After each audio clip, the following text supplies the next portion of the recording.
Teilim 60. Aujourd'hui, le Teilim, il est pour la Refoua Shelema de Talia Simcha Bat Arlen Rachel.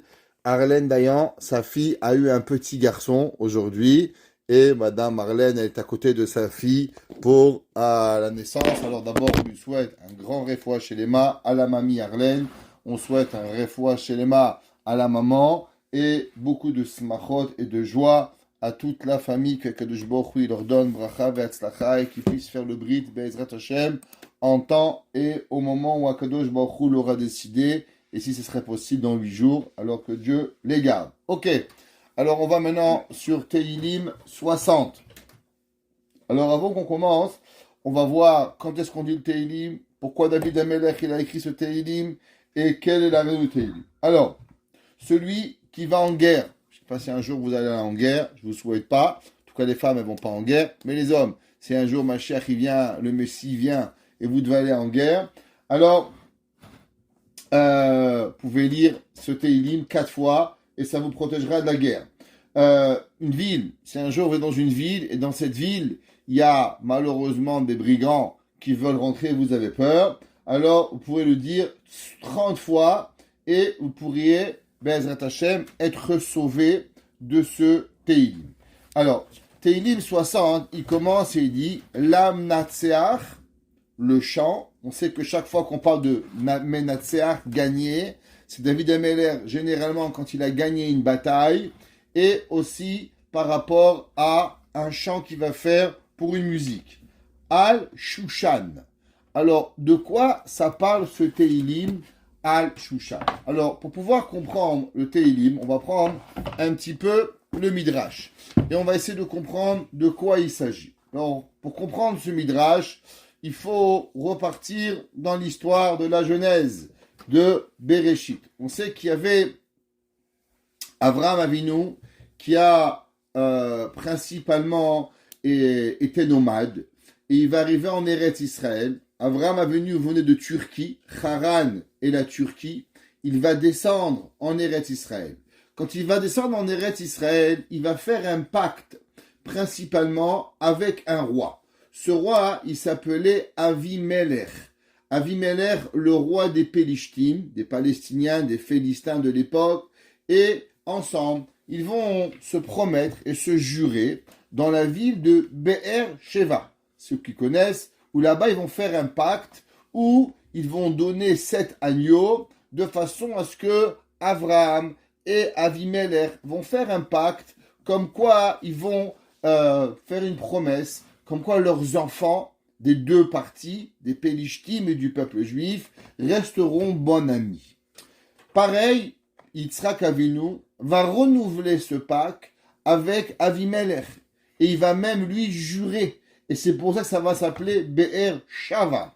Des fois, on va voir Be'er Sheva par rapport au chiffre 7 qui représente les 7 brebis que Abraham va donner à Avimelech.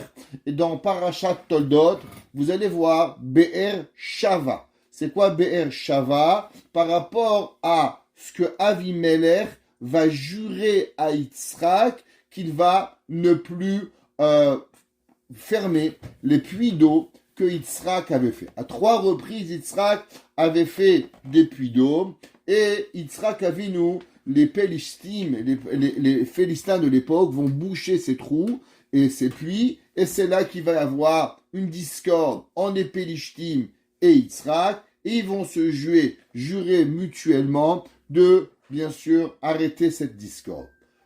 Yitzhak a un fils qui s'appelle Yaakov. Yaakov va aller chez Lavan. Il va là-bas travailler pendant 20 ans. Il va travailler d'abord 7 ans pour marier Rachel et monsieur Lavan va lui donner sa fille Léa. Quand il va se réveiller le matin qu'il va voir que c'est Léa, il va dire « Donne-moi Rachel et je retravaillerai encore 7 ans ». Donc la première fois, il va travailler et se marier.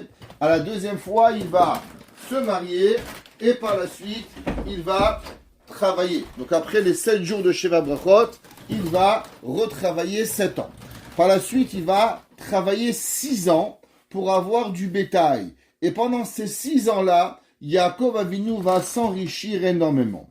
Au bout d'un moment, Yaakov va voir que Lavan, son beau-père, n'était plus aussi gentil qu'à l'époque. Il va lui changer son gain, à savoir 100 fois. À chaque fois, il lui changeait des moutons blancs, des moutons noirs, des moutons tachetés, des moutons marrons, des moutons verts, et ainsi de suite. Et il va lui changer 100 fois. Et Yaakov va décider de quitter la maison de Lavan. Yaakov va quitter un petit peu au pas de course.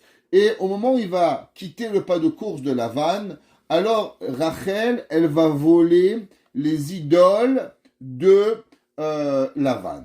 Quand Lavan va écouter qu'on lui a volé ses idoles, alors il va courir derrière Yaakov Avinu et ensemble, ils vont se rencontrer. Et la veille de la rencontre entre Yaakov et Lavan, alors Akadosh Baruch Hu va venir dans le rêve de Lavan et lui dire: Lavan, attention, fais gaffe à ta vie, je te dis, si tu veux continuer à vivre, fais attention de ne pas faire du mal à Yaakov.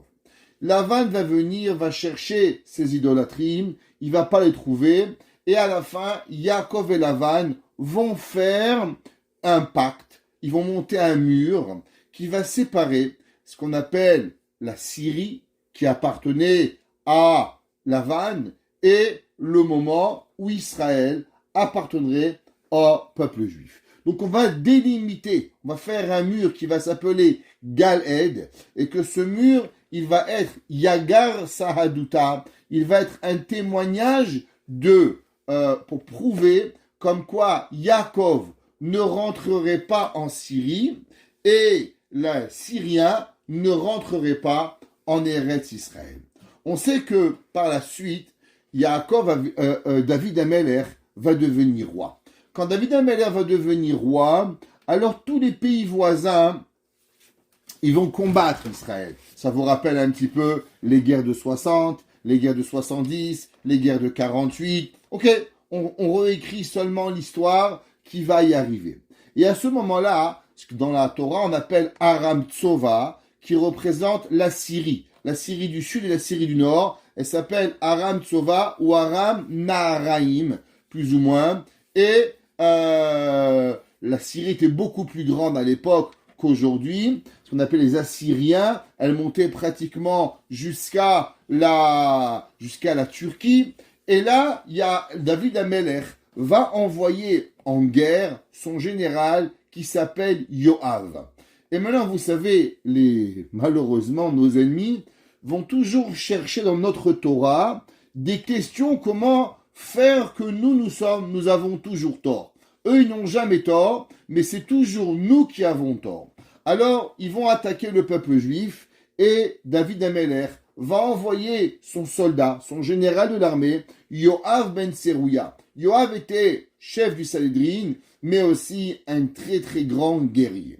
Au moment où Yoav ben Serouya, il arrive en Syrie et il va donner une débâcle et pratiquement une raclée aux Assyriens et aux Syriens. Là, le roi de Syrie, il sort et dit stop. Il dit excuse-moi, monsieur Yoav, avec un drapeau blanc, j'ai une question. Il dit oui, quelle est ta question?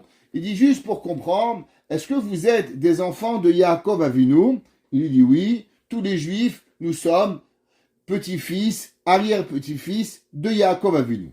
Et là, il dit, tu sais, dans la Torah, est écrit qu'il y a un pacte qui a été écrit et fait entre Yaakov et Lavan. Lavan Arami, lui venait de Aram Tsova, qui venait comme quoi les juifs ne rentreraient pas en Syrie. Et que, automatiquement, quand vous rentrez maintenant et vous faites la guerre en Syrie, alors vous cassez le pacte qui avait été créé par Abraham et Lavan. Yoav ben Serouya, il arrête la guerre. Il y a son arrêt de guerre, il va chez David Amelech. Il revient à Jérusalem, et là il demande à David Amelech, quelle est la halakha? Avons-nous le droit de continuer la guerre contre les Syriens, ou bien nous devons se soumettre au pacte que Yaakov Avinu avait fait avec Lavan? David Amelech, vous savez, est un grand érudit en Torah, mais David Amelech va toujours essayer de chercher à avoir et à donner le pouvoir au Sanhédrin. David Amelech va jamais vouloir trancher lui-même. Malgré que David, en tant que roi, il a tous les droits. C'est un roi. La Torah nous enseigne que les rois ont des droits. Mais David Amelech va demander au Bedin que le Bedin tranche cette halakha. Nous dit Rashi, qu'est-ce que ça veut dire l'amnatseach al-Shushan? C'est qui Shushan? D'après Rashi et le Midrash, c'est le Sanhedrin. David Amelech, il va demander à ce que le Sanhedrin, il va trancher cette halakha. Avons-nous le droit de rentrer en Syrie pour pouvoir faire la guerre? Et c'est pour ça que le verset dit l'amnatseach, le chant, al-Shushan et doute sur les halachot du Bedin, Mirtam les David Amelech les a écrits, les lamed, pour être enseignés. Alors, le Midrash nous dit que le Bedin a tranché la chose suivante, et dit qu'en vérité, cette question, elle avait déjà été tranchée 400 ans auparavant. Au moment où le peuple juif est rentré en Eretz Israël, alors bien sûr, malheureusement, toutes les nations sont venues contre Israël. Et Israël va repousser les nations. Entre autres aussi, quelle nation va venir contre Israël? Eh bien, nos ennemis depuis toujours, les Philistins, les Palestiniens, qui vont venir en guerre contre nous. Et au moment où ils vont venir en guerre contre nous, et ils vont encore prendre une débâcle. Et quand ils vont prendre une débâcle, là ils vont dire stop, vous pouvez plus nous toucher. Il dit pourquoi? Il dit parce que maintenant vous faites partie des enfants de Abraham et des enfants de Yitzhak, et du fait que vous faites partie des enfants de Abraham et de Yitzhak, et que Abraham et Yitzhak avaient promis d'avoir une paix solide entre les Pélishtim et le peuple juif, donc automatiquement vous pouvez pas rentrer dans nos territoires et vous devez nous laisser la vie sauve. À ce moment-là, Yehoshua avait tranché la question en disant que du fait que les Pélishtim, c'était eux qui étaient venus en premier attaquer le peuple juif, donc c'était eux qui avaient transgressé les premiers la loi du pacte, c'est pour ça que le peuple juif avait le droit de se défendre aujourd'hui et de repousser les Pélishtim pour pouvoir faire la guerre et les repousser dans leur pays. Pareil, le Sanhedrin va trancher la même halakha et va dire si déjà les Pélishtim qui avaient eu une promesse, un pacte et juré par Abraham et par Yitzhak, et malgré cela quand ils sont venus et qu'ils ont fait la guerre contre le peuple juif, on a eu le droit de les combattre parce que c'est eux qui sont venus en premier. Pareil dans Aram Tsova et Aram Naharaim, petit-fils de Lavan, alors automatiquement, nous avons le droit de pouvoir les remettre et leur faire la guerre. De plus, n'oublions pas qu'il y avait un aïeul aux Syriens qui était venu nous embêter. Comment il s'appelle cet aïeul? Cet aïeul, il s'appelle ni plus ni moins Bilham. Bilham Aracha, nous dit la Torah, de où Bilham il est venu? Eh bien, Bilham, il est arrivé principalement de Aram Naharaim, comme le verset nous le dit clairement, que Bilham Aracha, c'est marqué que le pasuk qui dit Min Aram yancheni Balak melech Moav lecha li alecha arali. Donc on voit que Min Aram yancheni Balak, on voit que Bilham avait été payé par le peuple qui s'appelait à l'époque les Aramis, aussi de vouloir et de venir. D'après certains, Bilham lui-même est Lavan. Il y a une marloquette dans les Midrashim.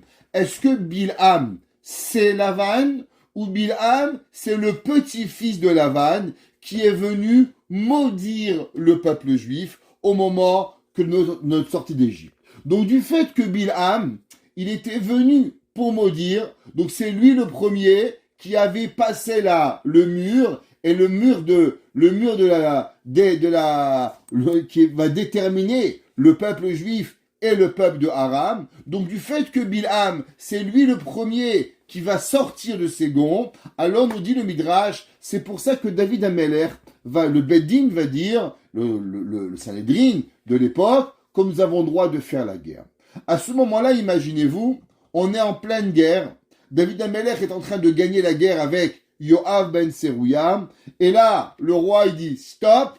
Maintenant, vous comprenez bien que les peuples, ils ne se sont pas dit stop, on va fumer une cigarette. Ils vont remonter leurs troupes. Ils vont renforcer leurs troupes pendant ce temps-là que nous sommes partis en Israël. Et normalement, regagner une guerre. Après qu'on a fait une pause, on est allé à Jérusalem, on va demander au Bédine, le Bédine va trancher, on va revenir en Syrie. Ça a pris du temps tout cela. Et normalement, la guerre n'aurait pas dû être facile à gagner.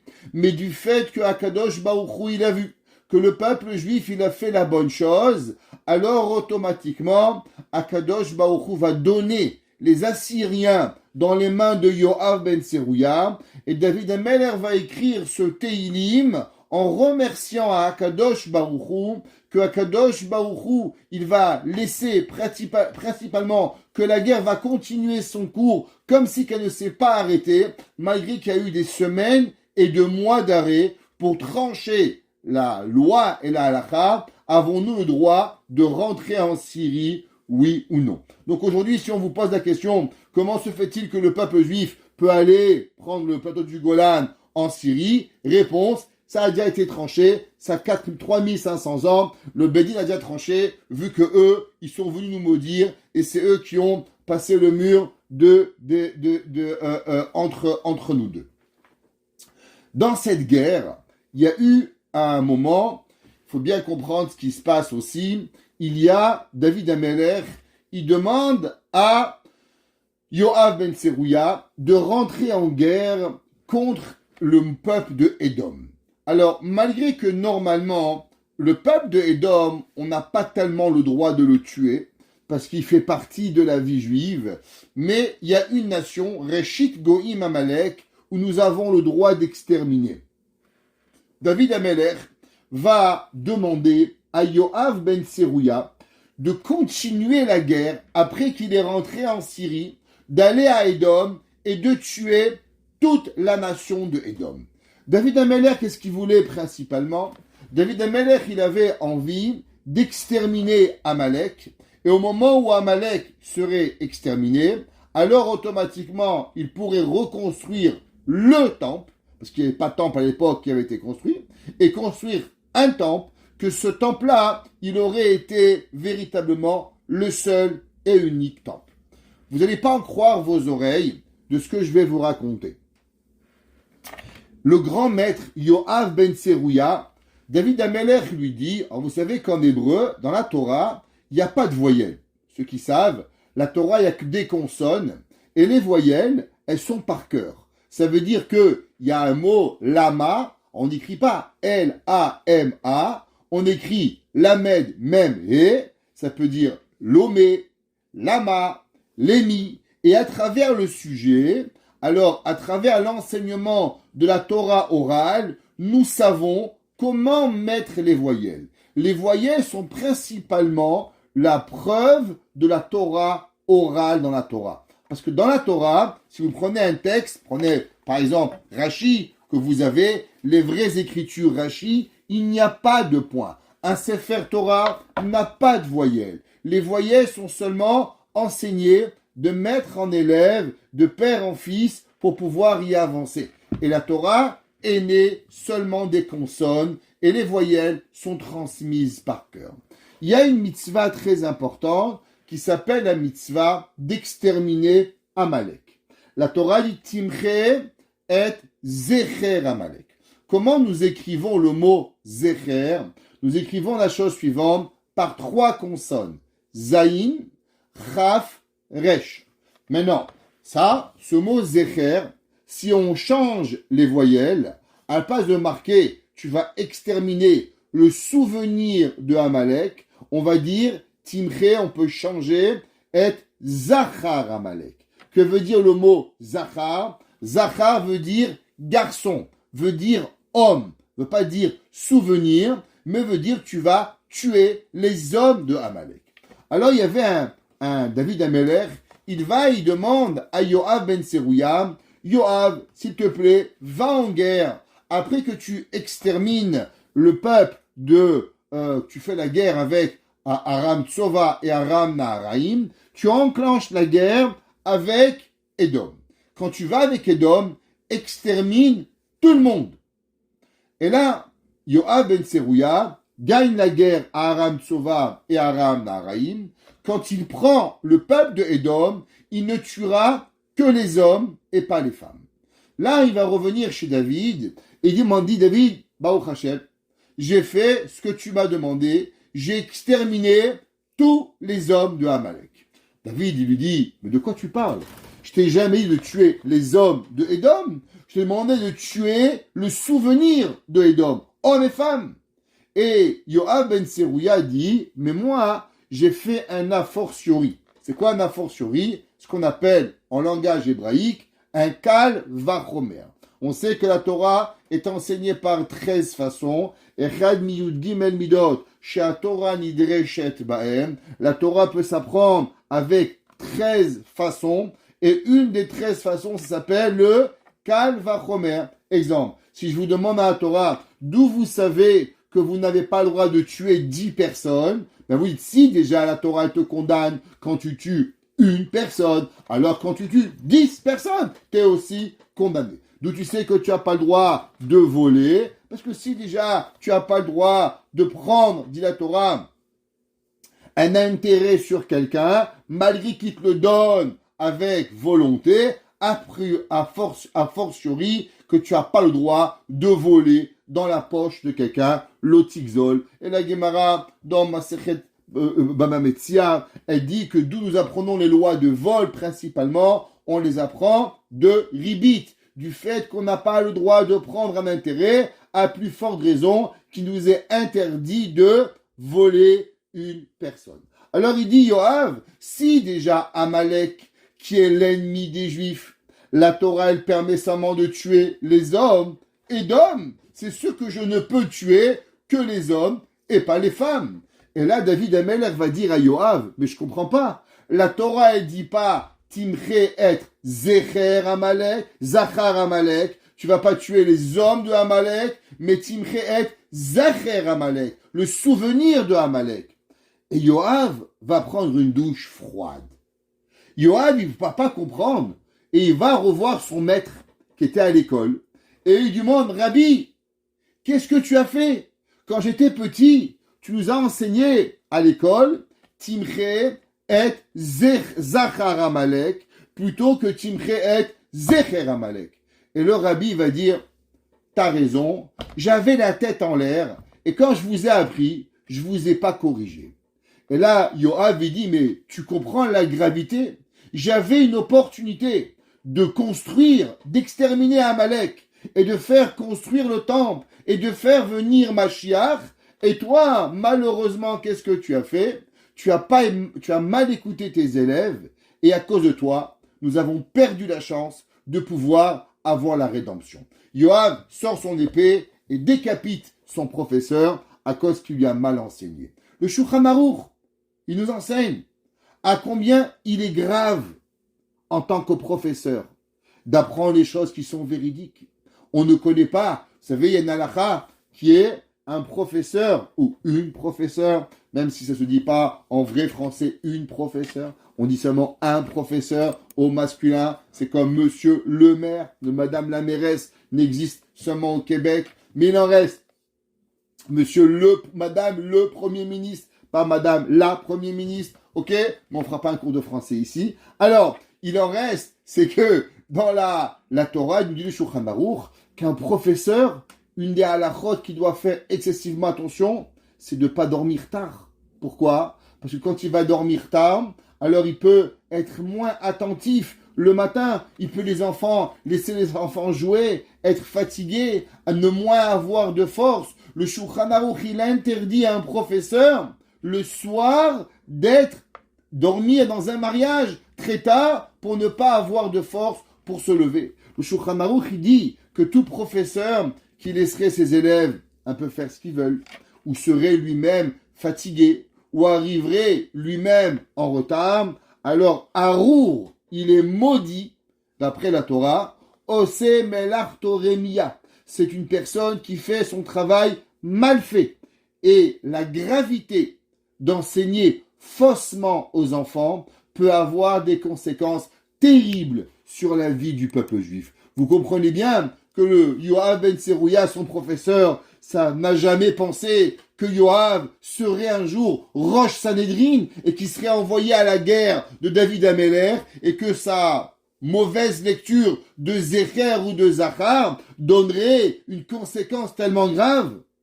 Mais qui nous sommes pour savoir la suite de nos élèves? Est-ce que vous êtes sûr que vos élèves ne seront pas un jour gadolador? Est-ce que vous êtes sûr que vos élèves n'auront pas un jour une poste de responsabilité aussi grande? Et malheureusement, à cause de vous, ou à cause de moi, on ne sait pas, ou à cause de nous tous, alors on pourra avoir. Et c'est pour ça que Yoav ben Tserouia va tuer son professeur à cause de l'erreur qu'il a fait. Et suite à ce Teilim, c'est à cet événement, c'est là que David Améler, il va écrire le Teilim 60. C'est pas pour rien qu'il est écrit dans 60. On sait qu'il y a dans la Torah orale combien? Shishim, il y a Shisha Sidrei Mishnah, et il y a 60 Masertot. La Torah orale, elle a combien de traités? 60. Et le Teilim ici, qui a été la base de quoi? De l'erreur de Zecher et Zachar, qui se situe dans Torah orale, alors David Améler l'a écrit dans le chapitre 60 pour nous rappeler l'importance de la Torah orale dans la Torah. La Torah orale, elle fait partie intégrale de la Torah écrite, et c'est pour ça que l'histoire de ce Teilim se situe dans le Teilim Shishim Samer, qui représente le 60 Masertot, qui représente les Shisha Sdarim, qui ont à voir avec la Torah. Dans ce Teilim-là, David Améler, il ramène aussi Al-Shushan. Alors, autre explication, que veut dire le mot Shushan? Alors, vous savez que dans la Torah, chaque fois qu'il est écrit un mot, il est un réveil à une histoire dans la Torah extraordinaire. Alors, quand vous avez le mot Shushan, alors c'est quoi? Le Ibn Ezra, il dit que le mot Shushan est un instrument de musique qui s'appelait, et David Améler, il a demandé qu'on joue principalement cet instrument de musique qui s'appelle Shushan. Un des commentateurs qui s'appelle le Minchat Arev, qui a vécu principalement en Pologne au XVIIIe siècle, il dit en vérité ce Teilim, il parle d'une autre histoire, complètement autre que nous avons. Vous savez que David Améler, il était un grand prophète. Et dans la prophétie des fins des temps, il est écrit comme quoi Édom, la nation de Édom, elle va monter fulgurante juste avant la période de la fin des temps, ce qu'on va appeler l'ère messianique. Alors juste avant que Mashiach, il va se dévoiler, alors il va avoir une grande guerre. Et dans cette grande guerre qui est appelée communément, pas Armageddon, mais plutôt Gog ou Magog, qui est la guerre de Gog et Magog, qui sont deux nations. Et de cette nation, le Melech Gog, pas monsieur, beaucoup pensaient que c'était le monsieur George Bush. À un moment, les deux, il y avait le rabbi de Tosh, avait dit souvent que Gog ou Magog représentait en 1991 la première guerre du Golfe, qui était la guerre qui pouvait être la guerre de Gog ou Magog. Le rabbi de Tosh avait beaucoup parlé en 91 déjà. Le Rav Kadouri avait parlé aussi de la guerre de Gog ou Magog qui aurait pu être déclenchée par l'Amérique suite aux pays musulmans. Il en reste que dans les Nevi'im, c'est écrit qu'il va y avoir cette guerre de Gog ou Magog. Et après, Édom va régner, et Édom va régner pendant 9 mois. Et pendant ces 9 mois, le pays de Édom va monter à son apogée et elle régnera sur le monde. Vous savez, on n'est pas très loin d'une grande guerre mondiale en ce moment avec monsieur Poutine qui pète un plomb complètement. Faudrait peut-être lui envoyer un peu de la poutine québécoise et il serait peut-être content et ça le calmerait. Alors, il arrive que monsieur, il y a une préparation de guerre. Et dans cette guerre-là, il va avoir Édom qui va régner. Et quand Édom va régner, Mashiach va venir. Et au moment où Mashiach va venir, il va faire tomber totalement le peuple de Édom. Vous savez que dans la Torah, il se passe rien pour rien. Et ce qu'on appelle Maaseh Avot, siman abanim. Chaque chose qui est arrivée à nos parents, il est un signe en vérité pour nous, pour la fin des temps. À quel moment nous avons vu ce principe-là qu'un homme va monter, et après, bing, il va tomber. Eh ben, on est à un mois de Haman. Madame Koryat, elle a deviné. Haman va monter, et au moment où Haman va monter, et qu'est-ce qui va arriver par la suite? En espace de 9 mois, bang, il va tomber, tête coupée. Et ça, qui était Haman? Haman était, ni plus ni moins, le petit-fils de Amalek. Amalek, c'est Édom. Et pourquoi Akadosh Baruch Hu avait eu besoin de faire monter Haman tellement grand qu'il était vice-roi du monde pour pouvoir le faire tomber? Eh bien, pour nous apprendre la suite des événements qui va arriver, qu'au moment où Mashiach va venir, alors nous allons avoir cette poussée fulgurante vers le haut de Édom, et Édom va régner sur le monde, et par la suite, elle va tomber. Nous dit le Minchat Arev, que veut dire Lamnatseach al Shushan? C'est qui Shushan? Rappelez-vous, Shushan, c'est l'endroit, Vahi bime Achashverosh, ou Achashverosh, Amolech mehodu ve'atkush, ouais, Bayamim ahem keshevet amelech Achashverosh, où il habitait Achashverosh, Shushan habira, Ish Yehudi hayam, Beshushan. Alors Shushan est la ville où il avait. Nous dit le Minchat Arev, ouais, que on sait que la ville de Shushan est devenue capitale dans l'Iran d'aujourd'hui, ce qu'on appelle Madaï ou Paras, qui est la Perse de l'époque, ouais, au temps du deuxième temple. Et on sait que le peuple juif va vouloir reconstruire le deuxième temple, et il va être arrêté par qui? Il va être arrêté par Achashverosh. Et on sait que au moment, de la même façon que Haman va être pratiquement exterminé quand on va faire tomber Haman, eh ben nous, au moment où nous allons gagner la guerre, autant que Mashiach va venir, le roi Mashiach va venir et il va conquérir de nouveau le roi de Édom, alors Amalek tombera complètement. Comme c'est marqué que 6 mois, il s'est Yoav, nous dit le verset dans Melachim, 6 mois, il s'est installé Yoav et tout Israël, et ils ont tué tous les garçons de Édom. Ouais.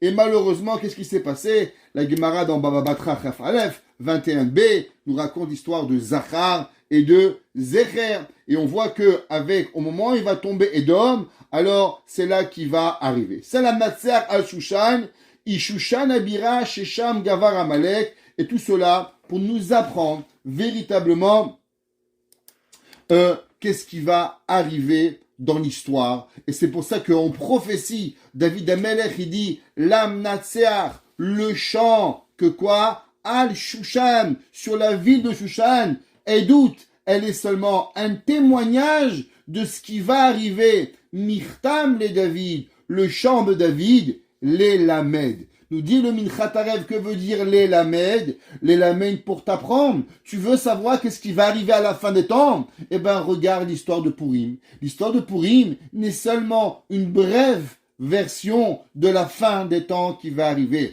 Édom va grandir.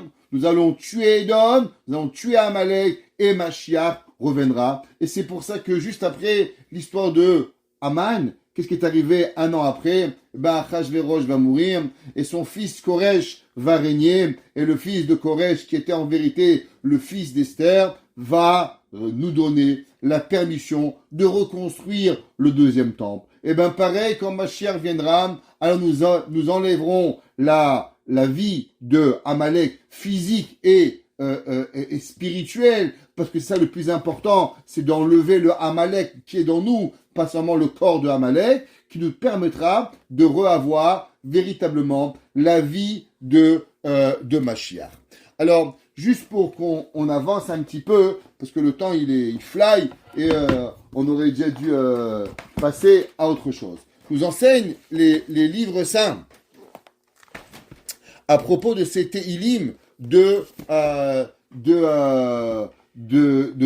David Amelech. David Amelech, il écrit dans le 3e verset.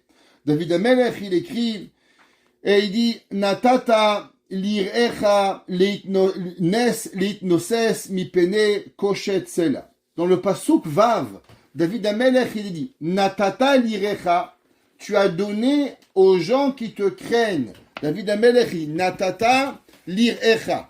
Et tu as donné, c'est quoi lirecha? Aux gens qui craignent, Akadosh Baruch Hu, Nes, traduction littérale, le mot Nes veut dire un miracle, les hypnoses. Alors, que veut dire le mot Nes, les hypnoses? Alors, il y a plusieurs traductions. Le mot Nes veut dire peut-être miracle. On va voir dans le, comment il s'appelle, dans le Chida. Le Chida, il dit, que veut dire Nes, les hypnoses? Le Chida nous dit qu'en vérité, David Amelech, il avait une question. David Amelech, il disait, pourquoi Dieu il a eu besoin de punir l'Égypte avec 10 plaies? On avait posé la question la semaine dernière. Akadosh Baruch Hu aurait pu envoyer la plaie de Makat Bechorot et véritablement, elle aurait été suffisante pour pouvoir punir l'Égypte. Alors, quelle est la raison pourquoi Kadosh Baruch Hu, il s'est pas suffi d'une plaie et il a laissé d'avoir 10 plaies? Le Chida sur ce verset, Venatata lirecha nes leitnoses, le Chida il va écrire à peu près 12 explications. Si je ne me trompe pas, juste le Chida il écrit 12 explications sur ce sujet. Et le Chida il donne, dans une de ces 12 explications, il dit la chose suivante. Il dit, vous savez, qu'il y avait une question que tout le monde se posait. À savoir pourquoi Akadosh Baruch Hu avait donné ces 10 plaies. Beaucoup de monde disait qu'en vérité Akadosh Baruch Hu n'aimait pas le peuple juif. Et qu'Aviachol Akadosh Baruch Hu, il avait été fâché contre Paro. Pourquoi? On sait que Paro, qu'est-ce qu'il avait dit? Paro, malheureusement, il avait dit, qui c'est Dieu? Moi je connais pas Dieu. Si Akadosh Baruch Hu il est vrai, alors qu'il vienne me parler. On aurait pu croire que la raison pourquoi Kadosh Baruch Hu, il a puni l'Égypte, c'était seulement et uniquement pour pouvoir se venger contre Monsieur Paro. Que Paro, il aurait, qu'est-ce qu'il a dit Paro? Mi Hashem, Asher Eshma Bekolo, Vechash Veshalom, Shelo Evidoro, Vekaotsei Midivre Shtut. Il dit le Chida, c'est pour ça que Akadosh Baruch Hu, tu sais, ça avait été seulement pour me venger de Paro. Alors j'aurais pu envoyer une petite claque à Paro et c'était terminé. Mais quelle est la raison pourquoi j'ai envoyé tellement de makot et de plaies à l'Égypte? Et il nous dit, Venoda venikar shehaya akol le'ahavat Israël bene bechunav. Il dit à Kadosh Baruch Hu, il a voulu faire montrer une seule chose avec les 10 plaies en Égypte et les 50 plaies à la mer Rouge. À combien Kadosh Baruch Hu il nous a aimés. Du fait qu'il va punir et repunir, pour faire montrer à Paro à combien de souffrances il a puni son peuple, alors c'est pour cela que Akadosh Baruch Hu va punir le peuple, punir Paro, énormément de 10 plaies, pas pour se venger contre Paro, dit le Chida, mais à l'opposé, pour pouvoir donner à la nation du monde la preuve que Akadosh Baruch Hu il aime le peuple juif. Ça veut dire on aurait pu penser que c'est seulement contre vengeance contre Paro, mais pas pour amour du peuple juif. Le 10 makot, nous dit le Chida, ont été là seulement et uniquement pour pouvoir arriver à prouver la raison de l'amour à Kadosh Baruch Hu. Il y a le Rashi et nous traduit le verset un peu différemment et il nous dit que veut dire le mot nes leitnoses? Alors, dans Rashi, le Radak, ils traduisent un petit peu différemment et ils disent que le mot nes vient du mot nisayon. Et il dit, natata lirecha, tu as donné aux gens qui te craignent, nes, une épreuve, leitnoses, pour pouvoir les tester, mipne koshet sela. De façon à ce que rendre joli ton monde et faire montrer que comment tu es dans ton monde. Pourquoi? Sheken ka'asher titiv imahem lo yareru haumot acha midotecha. que quand ils vont voir comment tu es bon avec les gens que tu aimes, alors le monde, il va dire, waouh, à combien Kadosh Baruch Hu, il fait du bien avec le monde. Comme ça que Rashi, il traduit le principe de Nes Leit Noses pour pouvoir y arriver. Vous savez, la Gemara, elle dit qu'un homme qui lui arrive un miracle, c'est pas très bien. Parce qu'un homme qui lui arrive un miracle, généralement, on lui enlève de son Olam Haba. On sait que Yaakov Avinu, quand il a gagné, il a perdu la guerre contre Lavan. Ouais, il a gagné la guerre. C'est marqué Vaïra Yaakov Meod. Yaakov, il a eu peur. Il dit peut-être du fait que maintenant j'ai gagné contre Lavan, alors je n'ai plus de mérite contre Esav. On sait que Avraham Avinu, au moment où il a gagné la guerre contre les 4 rois, alors dit Rashi que Avraham Avinu pensait qu'il avait utilisé tous ses mérites et qu'il n'aurait plus le mérite d'avoir des enfants. Un miracle est quelque chose de mal. La Gemara nous raconte qu'il y avait un jour un papa où sa maman, malheureusement, elle est morte en couche. Alors le papa s'est retrouvé, vous savez, à l'époque, il n'y avait pas Blédina, il n'y avait pas Materna, il n'y avait pas tous ces formules de lait, et les seules façons qu'on pouvait allaiter, c'était les mamans qui allaitaient. Et le papa va pleurer à Kadosh Baruch Hu, et va dire, s'il te plaît, Dieu aide-moi. Et Kadosh Baruch Hu va faire grandir la poitrine du papa, et le papa va pouvoir allaiter son bébé pendant le temps qu'il faut. La Gemara nous dit que à la fin, Chachamim, on dit malheur à l'homme qu'il a dû changer la création du monde. Vous savez qu'il y a une grande discussion ilkhatite. Avons-nous le droit de profiter d'un miracle? C'est pas clair dans la halakha, et il y a beaucoup plus de preuves de non que de oui, à savoir qu'il nous est interdit de pouvoir profiter d'un miracle. Imaginez-vous, demain matin, vous vous réveillez et vous voyez un ange qui vous amène une brouette pleine d'argent. C'est pas clair que vous avez le droit d'utiliser. Cet argent qui vient pas de la vie normale, qui rirait 100% du miracle, il serait très probable, 99% d'après la halakha, interdit à l'utilisation. Vous n'avez pas le droit de profiter d'un miracle.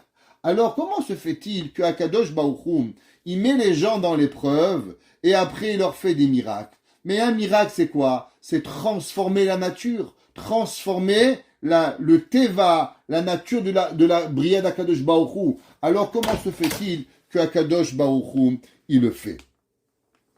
Alors, nous dit le Ramban, la seule et unique raison pourquoi Kadosh Baruch Hu, souvent, il va faire des miracles, c'est pour une raison. C'est pas pour vous, mais c'est seulement pour que les gens comprennent qu'en vérité, Akadosh Baruch Hu, c'est lui qui gère le monde. Si toujours il n'y aurait pas de miracle, alors ça voudrait dire que la nature, elle est ancrée dans le monde. Mais grâce au miracle, tu vois que des fois, ça fonctionne, et des fois, ça fonctionne pas. Ça veut dire que grâce au miracle, qu'est-ce qui arrive? Qu'en vérité, tu comprends que même ce que tu penses qui est naturel, en vérité, il n'est pas naturel et il provient d'Akadosh Baruch Hu. Comme ça, le Ramban, dans Parashat Bo, il écrit et il dit pourquoi Akadosh Baruch Hu avait eu besoin, à chaque fois qu'il y avait une plaie en Égypte, de redonner au peuple juif ce qu'il y avait. Il y avait l'obscurité, il y avait de la lumière, il y avait du sang, il y avait de l'eau. Akadosh Baruch Hu, il a voulu ancrer dans le peuple juif la volonté, la compréhension qu'en vérité, même la nature, elle est miraculeuse. Il n'y a rien de naturel dans le monde. Tout provient de Akadosh Baruch Hu qui arrive pour pouvoir y arriver. Et ça, c'est ce qui est écrit dans le verset, que Akadosh Baruch Hu, il donne aux gens qu'il aime, alors Akadosh Baruch Hu, il leur donne des miracles pour pouvoir qu'ils comprennent et qu'ils s'élèvent la vérité d'Akadosh Baruch Hu, qu'à travers le miracle, l'homme, il arrive à la compréhension véritable que Akadosh Baruch Hu, c'est lui qui dirige le monde. Et c'est ça que le verset dit, Natata lirecha, tu vas donner aux gens qui te craignent, quoi? Nes, une épreuve, leitnoses, et maintenant toi tu vas gagner ce miracle, mi pene koshet. Que veut dire le mot koshet? Vient du mot araméen, vient du mot vérité. Grâce à cela, l'homme, il arrive à la vérité de pouvoir y arriver. Rabbi Nachman de Breslev, sur ce même verset, nous apprend un sujet un peu différent. Vous savez que le monde, il est fait d'ascension, on monte et on descend. Alors, que veut dire le monde? Il vit en ascension et en montée et en descente. Eh bien, vous comprenez que des fois dans notre vie, on est en pulsion vers le haut. On fait une belle prière, on fait un beau shacharit, on fait un beau mincha, on étudie bien, on arrive, on fait Shabbat à l'heure, on est bien. Et des fois, malheureusement, qu'est-ce qui nous arrive? On est dans le creux de la vague. Que veut dire le creux de la vague? Le creux de la vague veut dire que nous sommes en bas, et dans le moment où nous sommes en bas, alors on perd des plumes. Tout le monde connaît ce principe de vie qui s'appelle perdre des plumes. Que veut dire perdre des plumes? Perdre des plumes, ça veut dire que à certains moments, on perd un peu notre sainteté, notre kedusha. Vous savez, c'est pas pour rien dans la vie que des fois on se trouve dans certains endroits et dans certaines situations. Un jour, il y a des années de ça, j'étais avec mon épouse et mes enfants, et on est parti se promener, faire un pique-nique. Et un jour, dans ce jour de pique-nique-là, problème de voiture, ça arrive, la voiture elle tombe en panne, un dimanche. Et là, on arrive dans ce dimanche, bien sûr, pas de CAA, on est à plus de 50 km du Québec, de notre ville, on ne peut pas venir, il faut attendre qu'on nous répare notre auto. Alors, on trouve un hôtel pas loin, et on arrive dans une ville, mais perdue, si je vous dis, vous n'avez jamais entendu parler cette ville. Sainte-Émilie de l'Énergie. Pas un d'entre vous, il sait où elle est, en tout cas. Et on est là-bas à l'hôtel, donc on attend, et lundi matin, on doit nous réparer notre auto. Bien sûr, en tant que bon juif, vous savez, il y a une halakha qu'il est interdit de sortir de la ville sans téphilin. Même si vous allez quelque part, toujours prenez avec vous vos téphilin. Vous ne pouvez jamais savoir ce qui vous arrive. Alors, bien sûr, Baruch Hashem, mon père m'a toujours appris, dès qu'on sort, dans la voiture, les téphilin. Alors, Tehilim, Sidour, Tehilim, Tfilin, avec nous. Le matin, on se réveille tôt et je commence à prier. Et dès que je commence à prier, qu'est-ce qui arrive? Il y a un oiseau qui se met devant nous et qui commence à gazouiller. Une histoire incroyable.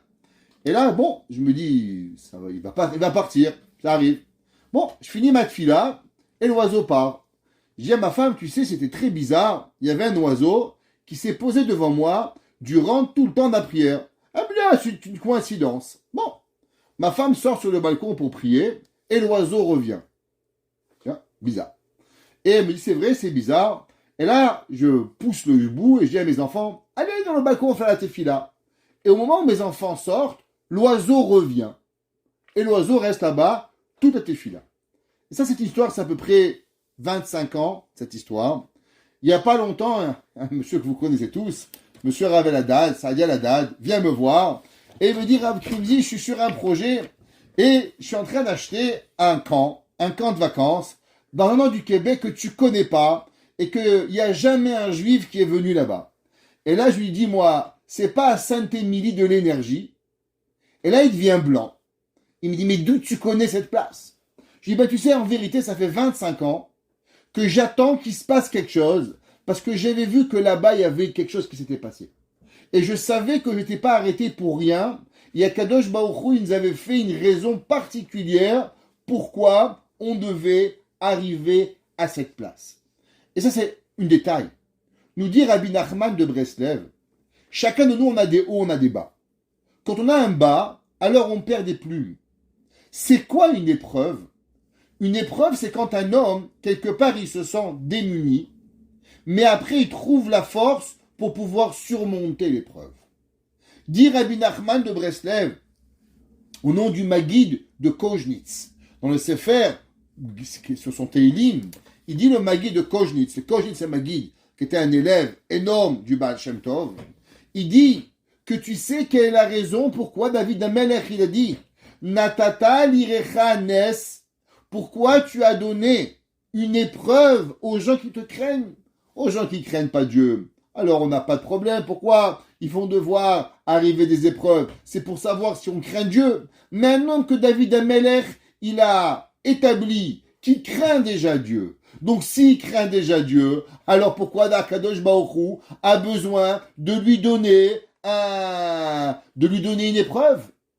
Et il dit le Magui de Koznitz, parce que quand nous avons eu l'épreuve, souvent, petite personne que nous sommes, nous avons perdu ses plumes. Le tzaddik, lui, il va revenir à la même place que nous. Et il va revenir, et il va avoir la même épreuve, et à ce moment-là, il va récupérer les forces que nous avons perdues. Vous savez, un jour, le Gaon de Vilna, il avait la coutume, tous les soirs, il dormait une demi-heure, il étudiait une demi-heure, il dormait une demi-heure, et comme ça pendant 3 heures. Donc il dormait 3 fois une demi-heure, et c'était sa nuit de sommeil. Cette nuit de sommeil se composait de une demi-heure, et on étudie une demi-heure, on dort une demi-heure, et en tout ça fait 3 heures, et après il était bon pour la journée. Et un jour, le Gaon de Vilna, il a demandé à son élève, s'il te plaît, réveille-moi dans une demi-heure.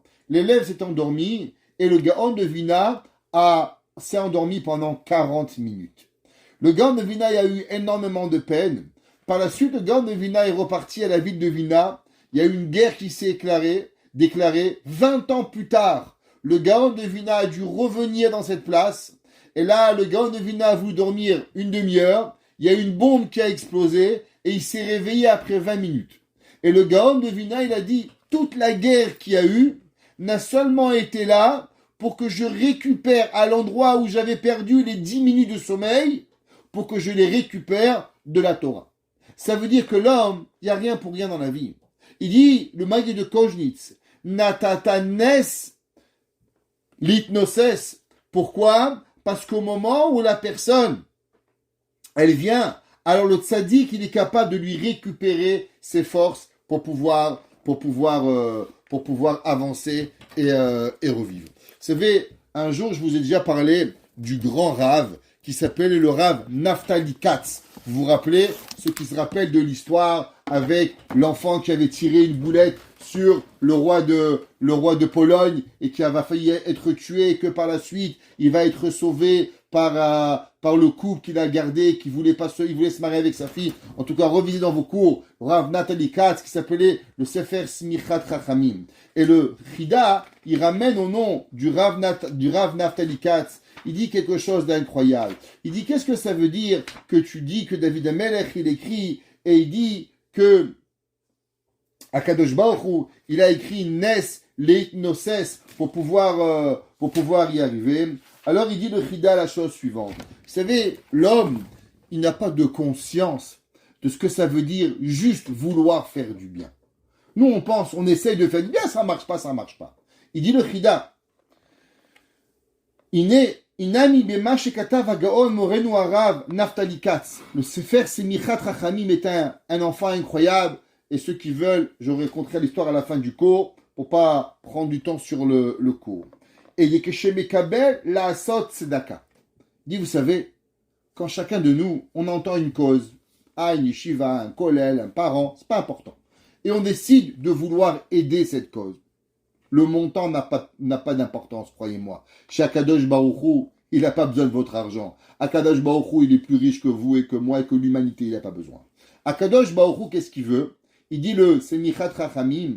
Au moment où on a dit, tiens, il y a une famille qui n'a pas d'argent pour se marier. Il y a une famille qui a des difficultés à avoir des enfants. Il y a une école qui a besoin. Il y a un Rav qui marie son fils. Il y a un Khatan, il y a une Kala. Il y a un Mikvé. Je sais pas, Baruch Hashem, il manque pas des causes pour pouvoir aider. Je tabarre chez moi, juste qu'on a assez d'argent pour aider tout le monde. Voilà qu'est-ce qu'on demande à Kadosh Baruch Hu.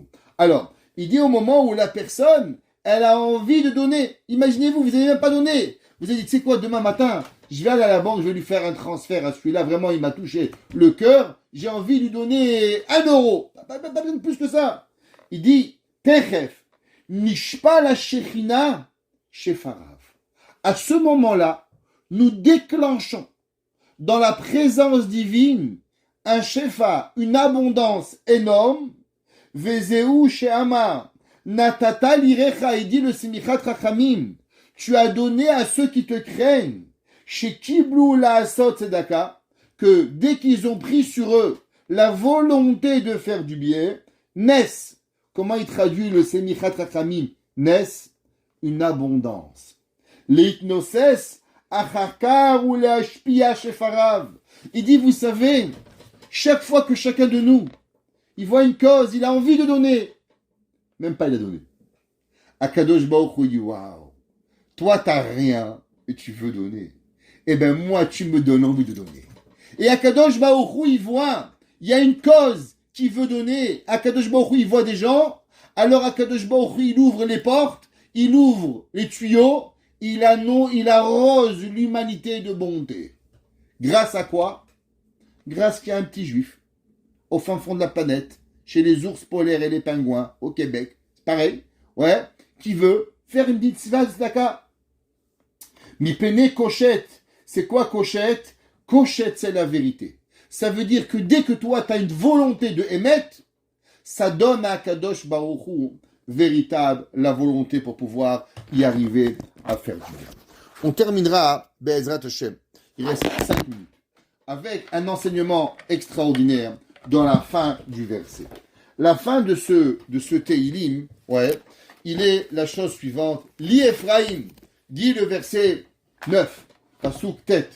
Il dit, Li Gilad, Veli Menaché, à moi Gilad, et à moi Menaché, Ephraim, Maoz Roshi. Ma force, Yehuda Mechokeki. Que quoi? Que la loi de Yehuda. De quoi il parle ce verset? Vous savez que c'est marqué dans le Midrash Rabbah. On sait qu'au moment où Moshe Rabbeinu, on a eu 12 jours d'inauguration du tabernacle. Le Mishkan a été inauguré quand? Le Rosh Chodesh Nissan. Et chaque jour, 1, 2, 3, jusqu'au 12e jour, il y a eu comment on appelle ça? Il y a eu une tribu qui va apporter un sacrifice. On espère c'est la raison pourquoi on ne fait pas Tachanoun durant le mois de Nissan, à cause que les 12 premiers jours étaient les 12 jours des Nessiim qui ont amené les sacrifices. On ne fait pas du 15 au 21, donc 12 plus 7, ça fait déjà 19. Donc du fait que la majorité du mois, elle est faite sans Tachanoun, c'est pour ça que tout le mois de Nissan, on ne fait pas les mois de Tachanoun. On espère que Beth Hashem, ce mois de Nissan aussi, on inaugurera par le tabernacle, mais le temple à Yerushalayim, Bimera Biyamenu. Et dans la Torah, nous avons un pasouk qui nous dit que le 7e jour, qui c'est qui a apporté le sacrifice? Alors, Nasi libne Ephraim, Elishama ben Amioud. Elishama ben Amioud, c'est lui, chef de la tribu de Ephraim, qui va apporter le korban. Nous dit le Midrash, il y avait une grande question. Vous savez que dans les jours de fête, il est interdit à un particulier d'amener un sacrifice. Qui c'est qui a le droit d'amener un sacrifice dans le temple? Parce qu'il faut tuer, il faut brûler.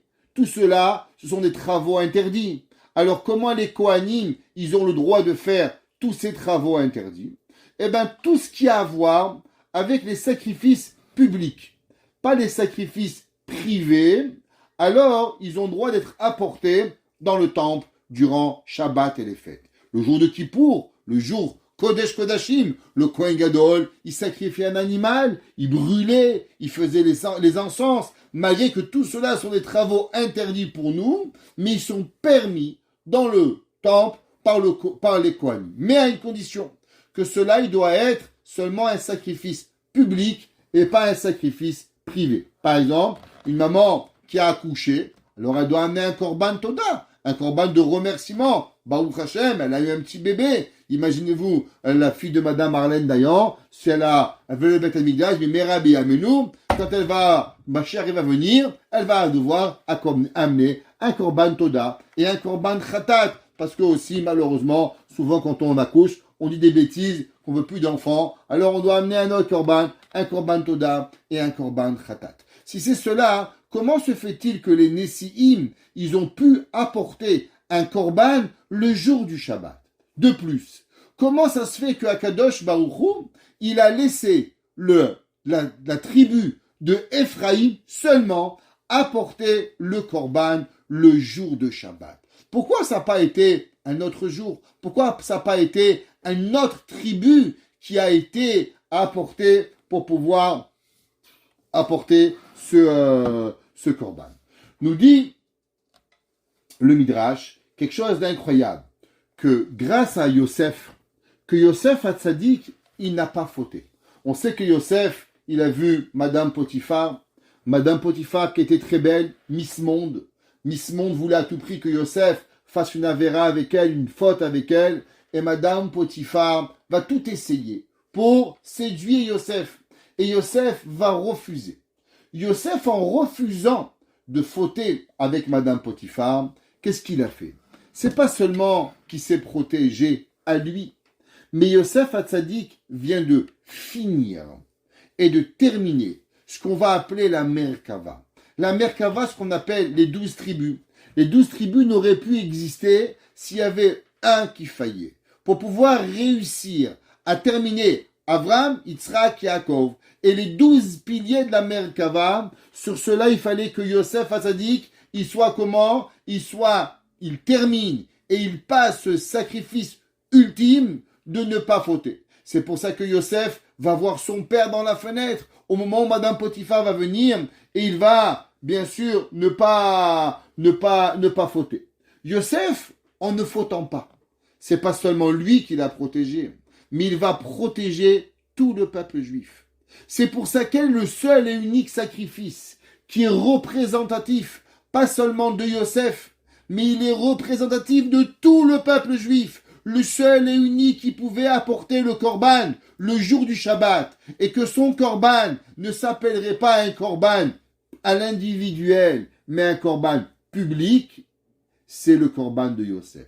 C'est pour ça que le verset il dit Li Gilad, Veli Menachem, Ve'Ephraim Maoz Roshim. Tu veux savoir pourquoi Yosef Hatzadik a eu le mérite de pouvoir apporter le sacrifice le jour du Shabbat, dit David Ameler, à cause que le sacrifice de Yosef, la force que Yosef il a eu de pouvoir combattre Mrs. Potiphar, c'est pas seulement Mrs. Potiphar qui va combattre, mais véritablement, il va combattre avec donner une certaine force, une force au peuple juif au complet, véritablement, de ne pas fauter et de pouvoir rester. Et c'est pour ça que le seul qui a eu le droit de transgresser Shabbat avec son korban, il va s'appeler, Ephraïm. Parce que Ephraïm était le représentant de Yosef. Et c'est pour ça que la Torah dit Bayom HaShevi'i,